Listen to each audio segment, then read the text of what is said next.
Hello and welcome back to my channel. It's so great to have you here. I hope you had a wonderful October. I cannot believe that October is over. I feel like this month was really long and also like 2 seconds long, so I don't even know. But I read a lot of books this month. I'm really excited to talk to you about all of them. I'm also going to highlight a couple of manga that I read this month, which not all the manga I read this month, but just a couple, which I've never really done in one of these videos before. So I think that'll be a lot of fun. My pile of books just fell over. Because I have so many books to show you, I'm going to try and go really quick and not really dawdle on any of them too long so that we can get through all of them. So let's jump in. Oh, and by the way, like and follow and subscribe and all of those things. Obviously, I don't post on YouTube all that often, but I do post some longer content here. But if you want to see daily or weekly content, make sure to check out my TikTok or Instagram channels. Okay, now let's jump in. Okay, I started off the month with Suns Will Rise. This is by Jessica Brody and Joanne Rendell.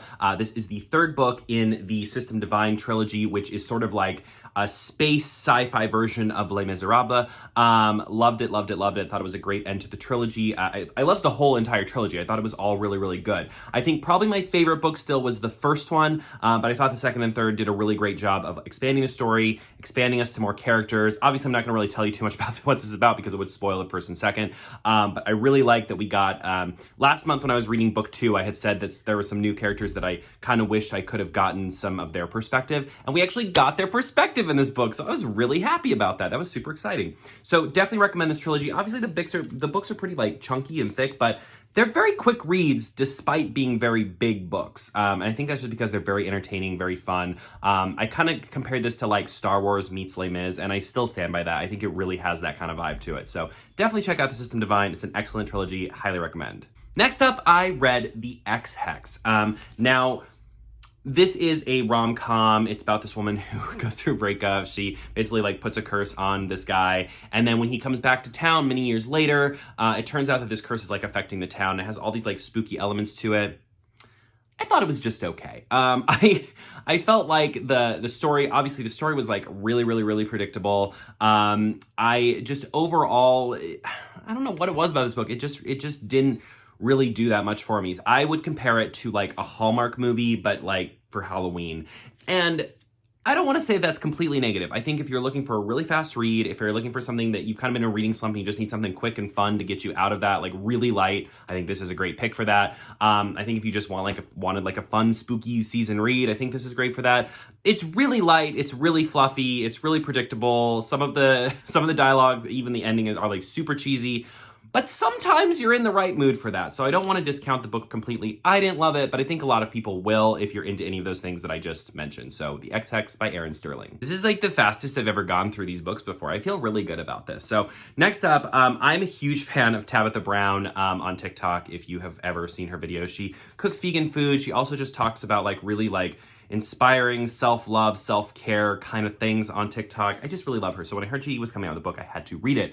And I did. And this is Feeding the Soul by Tabitha Brown. She has included some of her recipes, but a lot of this is just really her story.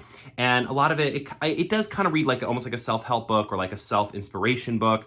And I liked it for that. I think it is a really heartwarming book. I think it has a lot of great messages. It's so full of positivity. Something I don't really talk about on TikTok too often is that I am not religious in any word of the sense of the form. I would consider myself an atheist, like just to be completely honest so that we can kind of understand where I'm coming from through this.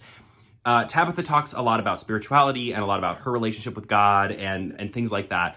But what I love about this book is that it never felt preachy and it never felt like it was pushing religion on me. And it really was open to like, you know, at one point she even says like, you know, for me it's God, for you it might be something else. But whatever it is, like this force of good or this guidance or this, you know, power in your life that causes you to do good or like brings good into your life, I just thought all of that was lovely. I think it's a very inclusive book. It's a book that really just feels like a big warm hug for everyone. And I thought it was delightful. It was such a nice read. Obviously, it's nonfiction. It is a memoir talking about her life, how she got to where she is, and also just like, you know, inspiration and self-aspiration and things like that. So if you're into that, I think you'll really like this. It's not a fiction book. So go into it knowing what it is, but it is really lovely, especially if you're in kind of a rough place and you need something uplifting and positive. This is like, I mean, it's kind of like chicken soup for the soul. Like maybe not like those books, but just what I think of when I think of the phrase chicken soup for the soul. This is kind of that. It's just like a really warm, lovey, feel-good book. So that is Feeding the Soul. This next one I picked up and I was quite excited for, and it was okay. So this was Wildwood Whispers, which was by Willa Reece.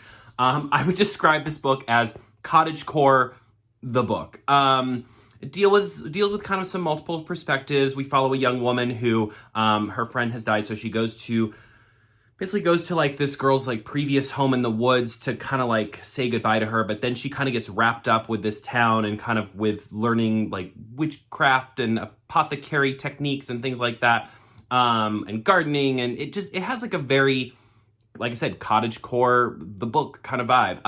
I really like the vibes of this book. I really like the themes of this book. I think overall the book is really slow. Like the pacing of the plot is just so slow. Like really nothing happens for the first like 3/4 of the book. And then even when something does happen in the last fourth, it's kind of like, okay. It has a little bit of creepiness to it, which I liked. I did like all the way that they talked about magic and the way they talked about the woods and the way they talked about the setting. I just thought the story just didn't quite match up to this like really beautiful world that we were being invited into. Gorgeous writing, interesting characters, just not a whole lot of plot, unfortunately. But I think if you're looking for something that's like cottagecore-esque, I think this is really great for that. Like it definitely has those like really peaceful, like lost in the woods, making things out of your garden kind of feel to it. And I liked it for that. I just wish it had a little bit more of a like plot that like kept me entertained the whole way through. Man, we are booking it through these books. I did not mean to do that. It's fine. So, this next book was one of my favorites of the month. I really, really, really enjoyed it. So this is Jade Fire Gold by June C.L. Tan. So this book kind of is, it's kind of like a young adult. I mean, not to say that, so it's kind of like Avatar: The Last Airbender in the way that the magic system works, but it's got more of those like romanticness vibes, a little bit of like young adult books. You follow two characters. One of them is this like prince who everybody thinks is dead but has survived. The other one is this girl who's like left out in the wilderness, like out in the wild, and she has this really cool power where she can actually like steal the life out of people. Obviously, like she's on the run because they don't really love that she has that power. And you know, you kind of follow these two characters, and there's a lot of like mythology and lore and magic, and I just really liked it. I think there's a lot of great representation. I know, you know, before you look into this book, I would look at some of there is some discussion about the nature of the like Asian representation in this book. I'm not going to really speak to that here. I think a lot of other people on the internet have spoken to it, and I think there's a lot of sides to it because just the nature of who the writer is. And I mean, there's a lot of discussion about like her experience versus like what other people think her experience should have been, and there's just a lot of that stuff out there. So take a look at that if that's something you're interested in before checking out this book.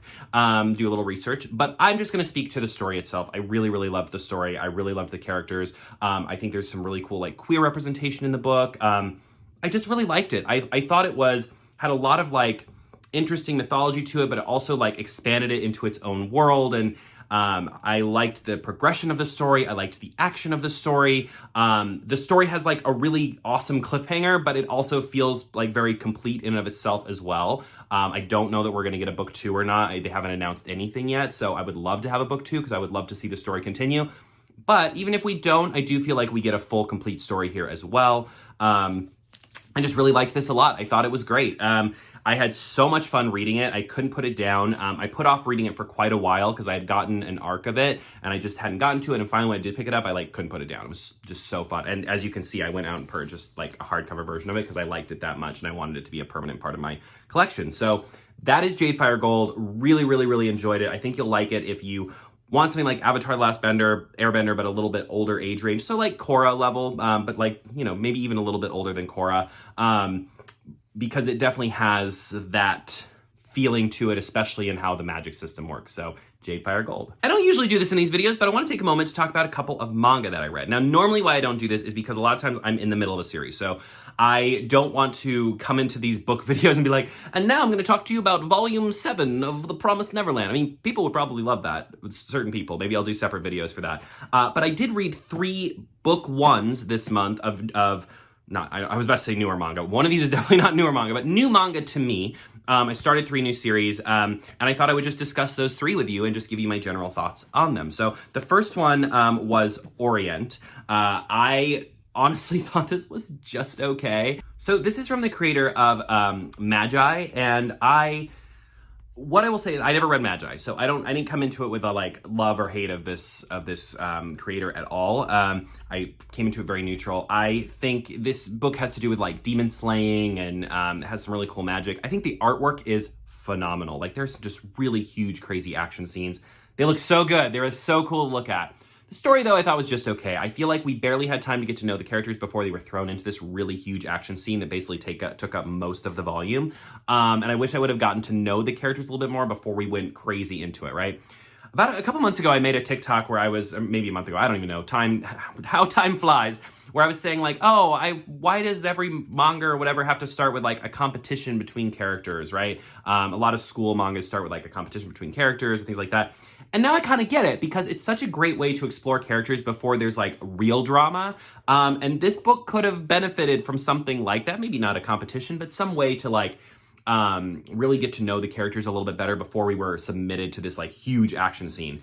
Make no mistake, the huge action scene was awesome, but I just feel like I didn't connect with any of the characters before that happened, so it was a little hard to get into. I don't know that I'm going to continue reading Orient. Maybe someone will convince me to keep going with this series and tell me it just gets really good. But as for now, this is going to remain just a book one for me. Okay, so this one is new from the creator of Inuyasha. This was Mao. I really like this a lot. So this definitely has some very Inuyasha vibes. It has some very Demon Slayer vibes. It definitely has that aspect of like a young girl who like is able to kind of like travel back in time to this time of like demons and demon hunters and exorcists and things like that. And I really enjoyed all the characters. I really enjoyed the art. I really enjoyed the story. I can't wait for volume 2. Overall, I just thought this was really great. If you like stuff like Demon Hunter, if you like stuff like Inuyasha, I think even if you like stuff like Bleach, I haven't read a lot of Bleach, but I think it's kind of along these lines. I think you'd really like this. It was really good. So definitely give that a check because I think it just came out. It's pretty new if I'm correct in what I've read about this. So there we go.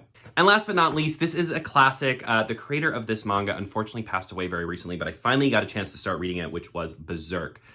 Wow, like this really lived up to the hype. Now, obviously this is an 18+ manga. This manga does deal with a lot of adult themes. It's very dark. It's very gory. It's got everything you can be rated R for, but it was really good, really over the top, really action-packed. Despite all of that, like I love this dark fantasy world. I really liked the characters.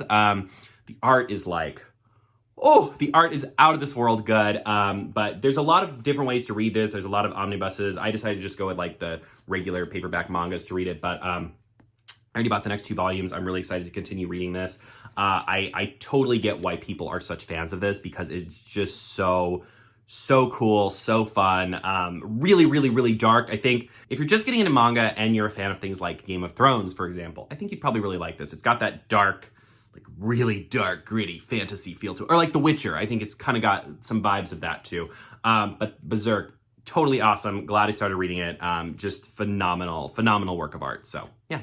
This one kind of is on the lines of manga, but it's presented as a graphic novel, so I want to show it off. This is Night Bus. So this is a collection of several different short stories that kind of link together that are very whimsical and very like stream of consciousness. It is a graphic novel. I'll kind of show you. It's all presented in black and white. It's kind of like a weird cross between a manga and a graphic novel because it kind of has aspects of both. Unfortunately, I thought it was just okay. I think the artwork is out of this world. Like the artwork is to die for. So if you just want to look at pretty art, I highly recommend. But like story-wise, because it is so stream of consciousness, like some of the stories I thought were good. Some of them didn't really make a lot of sense. Some of them are kind of all over the place. Like it's not like a coherent through line. Like, I don't know. The story was very like trippy, crazy. Now, some people really like stuff like that. Some people really like stuff that's like very like so out there that they're like, whoa, I don't even know what's happening. This might be great for you because it does have that aspect of things are so trippy and so crazy at times that you'll be like, whoa, what is going on? It's like next level Miyazaki, like Miyazaki, but like Unchained with like no coherent storyline or it's just all over the place.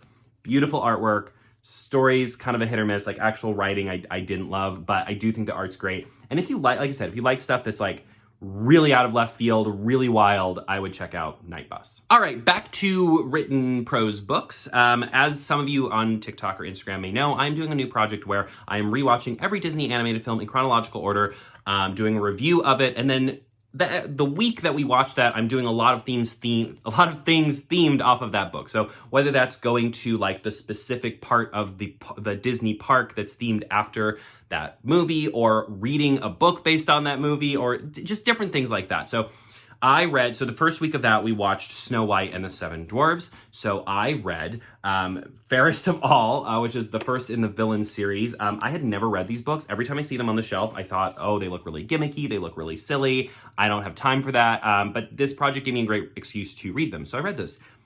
I was quite surprised. I thought it was really good. It was way better than I thought it was going to be, that's for sure. So obviously, this is a prequel. It follows the evil queen, and we kind of watch her become the evil queen. It syncs up with the film to a T, like by the end, like it really syncs up with the film. I thought that was super cool, especially given that I just watched the movie. So it was cool to see how everything kind of collided together.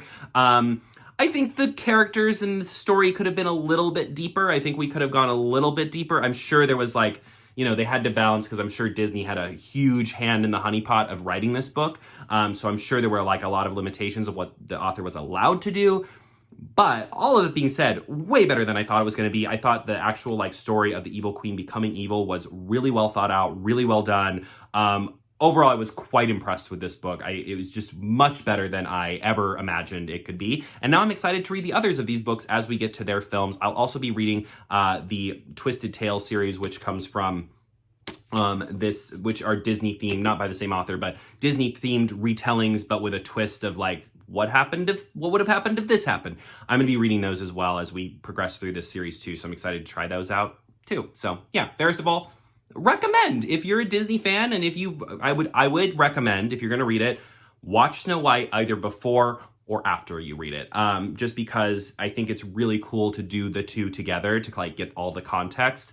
I think that's really fun. I would recommend watching Snow White first and then reading this, but either way you go, I think is a good way to do it. So I read a surprising amount of graphic novels this month, I'm now realizing. So the next one was Lightfall. So this is the first book in a new series.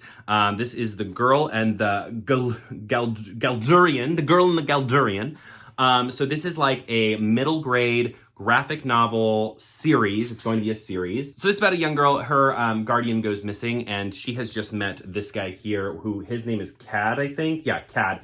He's a Guldurian, the last of his kind, and they basically like go on this adventure to try and find the pig wizard, who is her basically her guardian. And it's just got really what this gave me like really Labyrinth vibes, or like Dark Crystal vibes. Really fun story. I like that the main character, her thing is like she overthinks everything. She's scared to take chances. She's scared of failure. I think that's something that a lot of young people deal with. So it was great to see that put into this like fantasy world. Artwork is stellar. Like the artwork is so good in this. Story was really great. I mean, I finished it and I immediately wanted the next volume, and the next volume's not out yet. So I was like, read it in one sitting. I really, really loved this. So highly recommend, especially if you have middle graders that like fantasy and they're looking, or if you have a middle grader who is not really into reading, but you're trying to get them into reading, I think this would be great because it's so fun. It's so full of adventure. The artwork is so good and colorful, and just, I highly recommend. And I will say, I sometimes complain that middle grade books feel too middle grade-y for me. Like, I have a hard time reading them as an adult because it just feels a little too young aimed for me sometimes. This did not feel that at all. I feel like anybody could pick this up and totally enjoy it because it was just such a grand, fun adventure with beautiful artwork. So that is Lightfall. Highly recommend. Oh boy, this next one. Okay, so this is a really, really like hyped up book. This was Cloud Cuckoo Land by Anthony Doerr. Doerr. I don't know how to pronounce his last name. Oops. Okay, so this is from the guy who wrote All the Light We Cannot See. This is a huge release. If you go to Barnes & Noble, they have huge displays for it. I'm sure it's probably going to win a bunch of awards, a bunch of prizes. Essentially, it follows like really three different storylines across time. There's like an ancient Greece storyline. There's a like in the future on a spaceship storyline. And there's a storyline that's kind of set in present day. And all of it is about really the book is about how stories connect us through space and time. And how stories are like the thing that connects us all as human beings. And so we kind of do these like really deep explorations of like these character studies of these characters in these different time periods. It kind of focuses on three main characters. Well, I should take that back. It kind of focuses on like five main characters. But we really explore them, and we explore how these stories connect them and each other and all this stuff. For me, this is obviously all personal preference. I think the book is gorgeous. I think it's absolutely stunning in its writing. I think what it achieves is really, really great. Did I have a lot of fun reading it? Did I enjoy reading it? Did I finish it and say, wow, I would love to read this again someday? Not really. Like when sometimes you go see like an Oscar nominated film and you watch it and you're like, I totally get why this is Oscar nominated, and it's gorgeous and it's beautiful and it's heartbreaking and it's moving, and you get all of it, but you don't really have fun watching it. Like you walk out of the theater and you're like, that was really good, but if I never saw it again, I'd be okay with that, right? Everybody has had that feeling, right? We walk out of the theater like, that movie was really impressive, but if I never ever watched it again, that would be okay. That is how I felt about Cloud Cuckoo Land. I got to the end and I totally felt like it was a work of art and fantastic and beautiful, but I don't think that I was like happy reading it. Or not even happy, because I do like sad endings and things like that, but I just the enjoyment factor wasn't there. Like at no point when I was reading this was I like, wow, I'm just really enjoying reading this book. And that's completely personal preference. There are so many people that are going to love this book. Like I said, I think this book is stellar. If it wins a bunch of awards, I completely think that is valid. It just didn't fill my cup as a reader for some reason, and I can't even really tell you why. I think at a certain point, for me, the point of the book had kind of been made halfway through, and then there was like another half of book. So by the time I got to the end, I was just kind of like tired. Like I was ready for it to be over, which I don't know if that's a great feeling, but again, I think it's a book worth checking out. It's obviously, this is an adult fiction book. There is a lot of adult content in this book. But I'm curious to hear what other people who have read this think, because I think there are people that are gonna read this and this is gonna be their favorite book of all time. I fully believe that, because it is a really powerful, moving, big book. It just didn't do that for me. So I'm curious to hear what you guys think of Cloud Cuckoo Land. All right, so let's talk about a couple of books that I read digitally this month. So the first of these is going along with that Disney project. So the second week was Pinocchio. So I read the book version of Pinocchio, the original text. This is a very old book, and essentially this book is written as like a cautionary tale trying to teach young boys all the things they shouldn't do if they want to be good boys and not bad boys. The interesting thing about the Pinocchio film, I'm going to try not to go into too much of this because I already talked about this a lot on my TikTok channel, where this is more of a project that I'm doing. But in short, Pinocchio the film is about this young boy who like kind of is super innocent, goes out into the world and gets tempted by all of these evil things, and all he wants to do is the right thing, but all these evil things keep tempting him. Pinocchio the book is about a very bad boy who goes out into the world and does bad things, and then you see the consequences of what happens when you make bad choices over and over and over again. And in that sense, I think Pinocchio the book actually does a better job of being a cautionary tale for young boys than the movie does, because the movie, the fault of all the bad things that happen to Pinocchio, yeah, he makes some bad choices, but he also doesn't know any better. It's all the awful people around him. But in Pinocchio the book, it is very clear that the bad choices being made are by Pinocchio, because he's a bad kid. And because of that, I think it actually does a better job of accomplishing what Pinocchio as a story is supposed to accomplish than the movie did. It is way darker than the movie. The situations that Pinocchio gets himself into, I'm like, whoa. He kills Jiminy Cricket really early on in the book, and then Jiminy Cricket's ghost like haunts him throughout the book. There's some really dark scenarios. He goes to prison. Like it's very dark.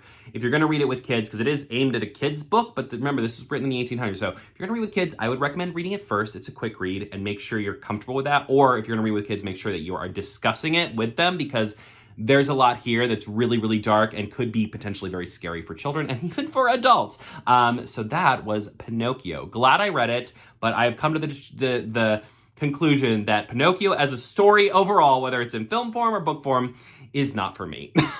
Okay, next up, I really love lit RPGs, and I realize it's been a long time since I've read one, or progression fiction, as I think some people call it. So I'd heard that Dungeon Crawler Carl by Matt Dinniman was really good, so I decided to give it a try.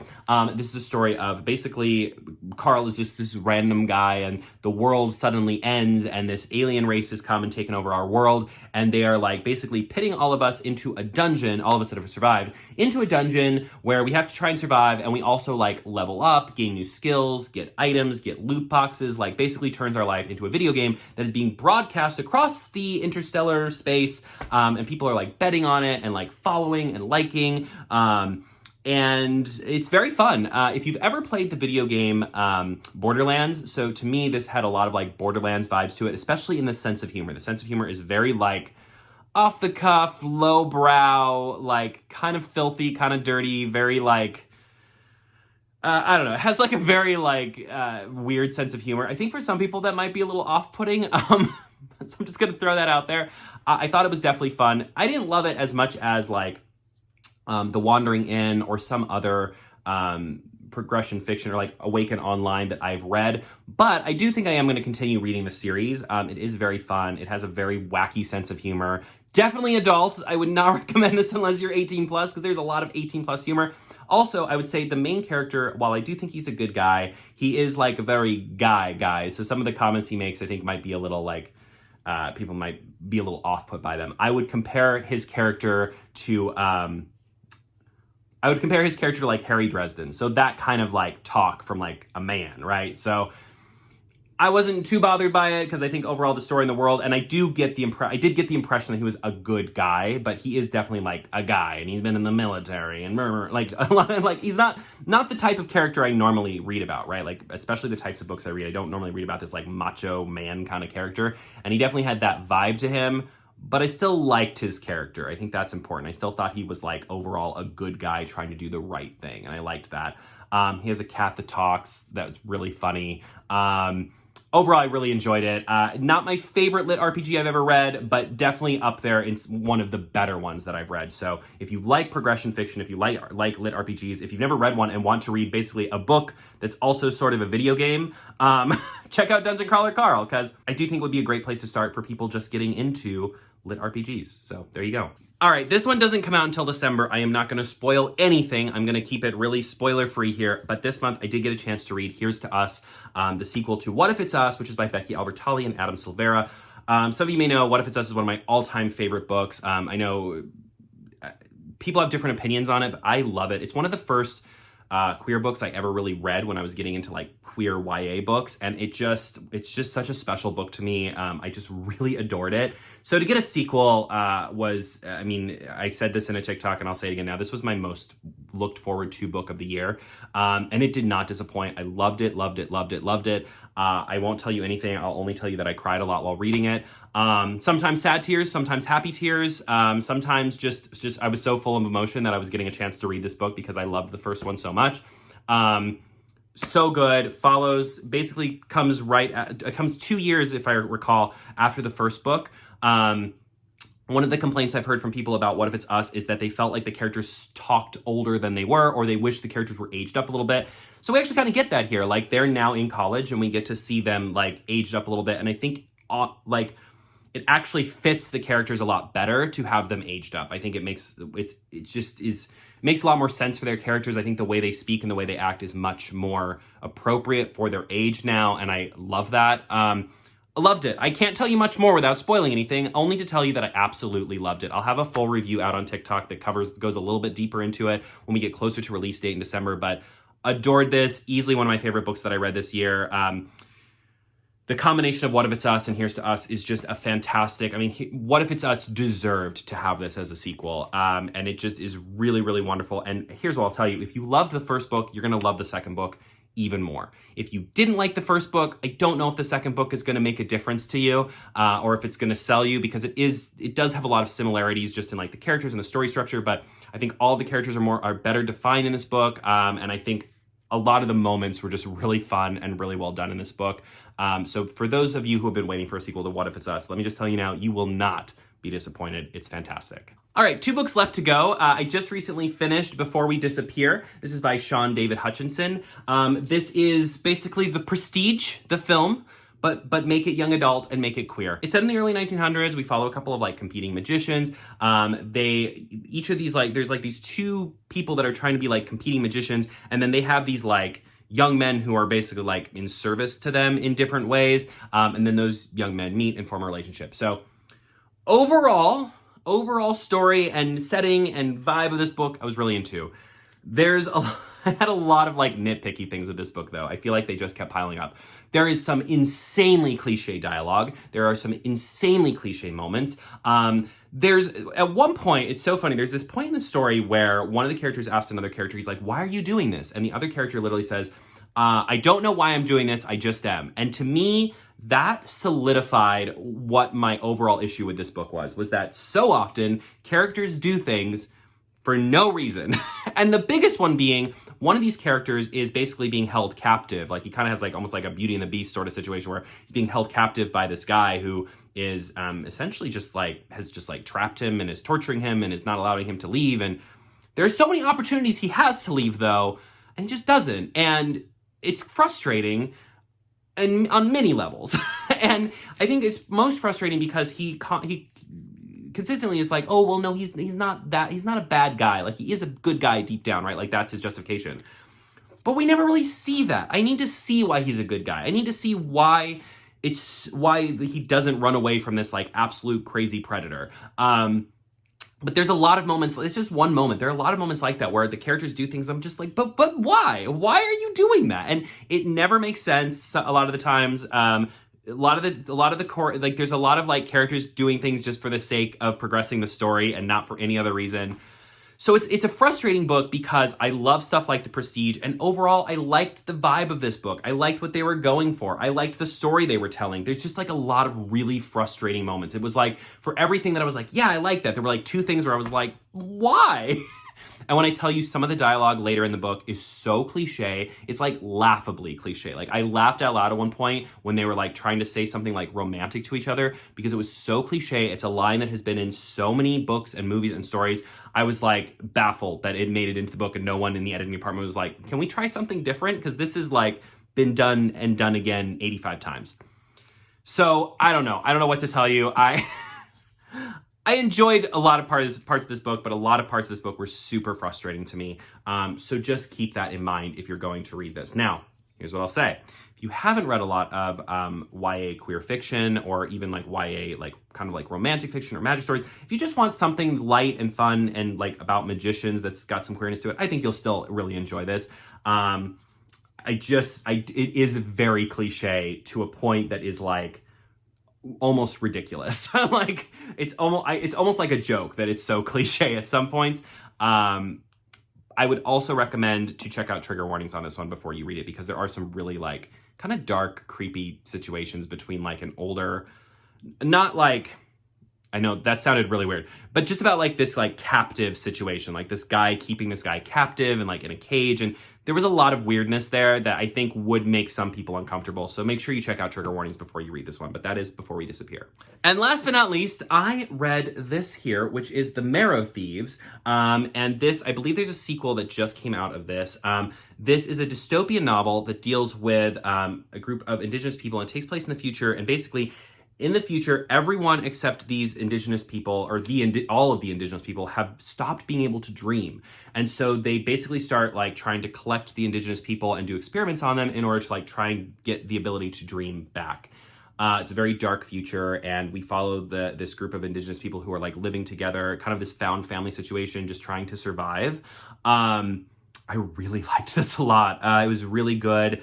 I think there's so many echoes of the things that are going on with Indigenous people today, especially when it comes to like the schools in Canada and the children that were found, the bodies of the children that were found. And it's interesting because this came out several years ago. I think it came out in 2019 before all of that happened. So it's even more haunting to read this now. One thing I really like about this book is it kind of reminded me that I don't read enough Indigenous fiction, which is unfortunate because I loved this, and I loved the the attention to storytelling and the importance of storytelling and the importance of culture and just everything about this book I really loved. And I think for many of us, we aren't reading a ton of Indigenous fiction because honestly, there isn't a ton of Indigenous YA fiction out there.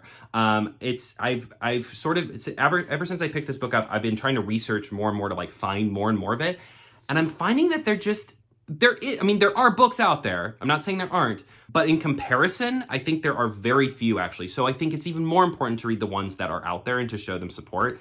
But I really loved this. I just thought it was so good. I can't wait to read the sequel. I already ordered it.